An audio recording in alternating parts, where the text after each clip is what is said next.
quem é empreendedor raiz vai entender um pouquinho do que eu vou falar agora. Quem é empresário aqui e começou do zero vai entender. Eu já empreendi de inúmeras maneiras. Eu, particularmente, nunca trabalhei de CLT. Eu já empreendi com várias coisas em vários ramos. Hoje eu tenho alguns negócios, tenho algumas empresas, tá? Tenho alguns negócios, tenho algumas empresas.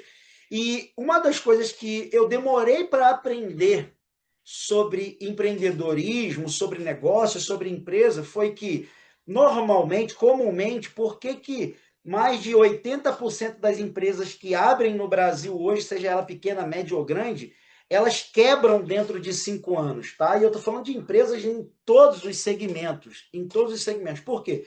Porque primeiro elas abrem o balcão para depois irem atrás dos clientes. Primeiro elas abrem o balcão. Vamos falar aqui de um comércio local. A pessoa primeiro se preocupa em alugar uma loja, montar os móveis, decorar a loja, inaugurar, convidar os amigos, a família, fazer uma propaganda no bairro e depois chamar os clientes. Né? Então, isso. Só que a pessoa já começou com a dívida do aluguel, com as contas de energia, com os impostos. A pessoa já abriu devendo um comércio. Todo empresário que é maduro, empreendedor maduro, que conhece o jogo do mercado, porque a questão é você conhecer o jogo do mercado, sabe que o segredo de um negócio dar certo é primeiro você juntar os clientes e depois abrir o balcão. Não tem nada a ver com não tem nada a ver com primeiro você abre o balcão e depois vai atrás dos clientes. E é exatamente isso que a Sincoin construiu durante todo esse tempo, junto com vocês que já estão há bastante tempo, junto com todos vocês que já estão há bastante tempo. Então, percebam o nível de estrutura que nós temos como comunidade para atender uma gama de clientes. Eu estou falando no linguajar clientes, porque, na verdade, são pessoas que são entusiastas do mercado cripto, pessoas que entendem sobre empreendedorismo, pessoas que entendem sobre investimento, que entendem sobre criptomoeda. Então, o lastro é muito grande. O desenvolvimento da estrutura de lastro e usabilidade. Então, a Sincoin ela veio construindo toda essa base. O fato de crescer a comunidade é aumentar significativamente a capacidade da usabilidade real da Sincoin. Por que a Sincoin hoje ela dá de benefício sem moedas para quem faz o seu cadastro de forma gratuita?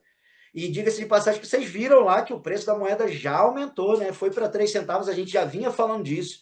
Eu fiz uns cálculos muito rápido, aqueles cálculos de padaria, e quando eu vi que a demanda estava aumentando, eu falei, opa, a escassez vai aumentar, isso aqui só tem um resultado, preço aumentando.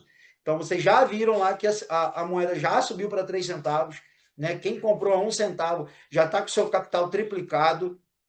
Quando chegar a hora do lançamento, P2P, você vai ter a oportunidade de vender a um preço. Se você esperar o lançamento no mercado, vai ter a oportunidade de vender a $1. Enfim, a gente sabe que o lançamento dela é a $1. Mas por que essa aceleração de fechamento da comunidade, de construção de juntar primeiro o cliente para depois isso? Por quê? Porque a ideia é literalmente trazer usabilidade para a moeda. E como muita gente aqui dentro da comunidade não entende isso, e é uma conta muito simples que a gente faz. Muito simples mesmo que a gente faz. É algo muito simples. Quer ver? Vou dar um exemplo para vocês aqui. Se a gente hoje junta um grupo de 10 pessoas, eu vou falar que deve ter algum apaixonado por futebol aqui, aquele peladeiro de final de semana, né, que vai para a beira do campo no final de semana, com certeza tem aqui. Se tiver, bota eu aí no chat aí, que com certeza tem. Sabe que toda beira de campo tem um dono de um boteco que quer vender cerveja. Toda beira de campo tem um dono de boteco que quer vender cerveja. Ele abriu o boteco dele esperando vir cliente para comprar cerveja. Não, ele abriu o boteco dele porque sabe que ali já tem um campo de futebol com cliente. Então, esse cara é estratégico. O que ele faz? Ele já faz uma parceria com um time de futebol que, quando acaba, o time inteiro vai para lá. Mas primeiro ele teve que juntar um time. Tem donos de boteco, de bares, que eles patrocinam o time. Tem donos de bares que eles dão descontos para jogadores desse time, só para vocês entenderem como que é o jogo. Agora vocês pensam junto comigo a nível macro. A Sincoin primeiro junta toda a comunidade, atrai a atenção das grandes empresas, tanto é que ela trouxe o clube de benefícios para dentro da comunidade com mais de 30 mil empresas, e a gente vai falar sobre isso, tá? Ela trouxe o clube de benefícios para dentro aqui com mais de 30 mil empresas que oferecem de 10 até 80% de desconto, né? Fora o cashback que é lá no Simplace.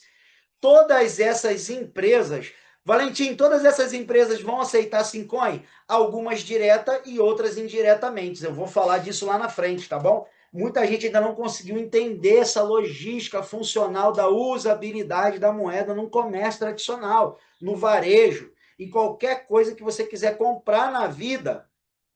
E qualquer coisa que você quiser comprar na vida depois do lançamento, você vai poder usar Sincoin. Eu falei disso na live passada, com um cartão que as próprias corretoras já estão oferecendo, que fazem corretagem automática de cripto para dinheiro, e o comerciante que está recebendo o pagamento nem sabe que está recebendo em cripto, porque entra já dinheiro na conta dele.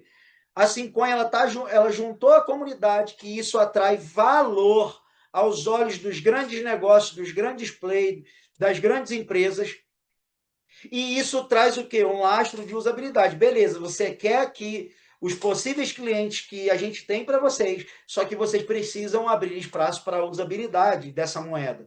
Então, o jogo é basicamente isso, senhores. Construir isso não é fácil, por isso que já estamos no caminho há 3 anos. Construir isso é simples, mas não é fácil. Por quê? Porque a gente lida com o ceticismo do mercado, a gente lida com pessoas que já fazem parte da comunidade e mesmo assim continuam falando mal da comunidade. E diga-se de passagem que essas pessoas que falam mal, elas não entenderam nada sobre o que é cripto, sobre o que é mercado cripto e principalmente sobre o que é uma comunidade, não entenderam nada sobre isso, tá? Hoje a gente tem várias ICOs. O que são ICOs? Né? Pode chamar de gemas também, né? Que são projetos criptos que estão no mercado há mais de 5 anos, pessoas comprando o seu capital está retido nas moedas, por quê? Porque ainda não foi lançado no mercado. Porque para lançar um ativo não é simplesmente listar um ativo. Eu gravei um outro vídeo que também está aqui tá lá no canal do YouTube, né? Tá no YouTube. Eu gravei um vídeo mostrando o caso do ativo Mantra, né? Do ativo Mantra, o que aconteceu. Um ativo com a narrativa perfeita, uma narrativa maravilhosa, uma suposta comunidade, mas quando lançou, o que foi que aconteceu? Derreteu. Subiu 4.000%, mas logo em seguida derreteu completamente, né? Foi abaixo do fundo de lançamento. Ou seja, isso não tem lógica. Então, lançar uma moeda no mercado por lançar, quem grita aos 7 ventos esse tipo de coisa é porque, infelizmente, não entendeu sobre mercado cripto, principalmente, tá bom?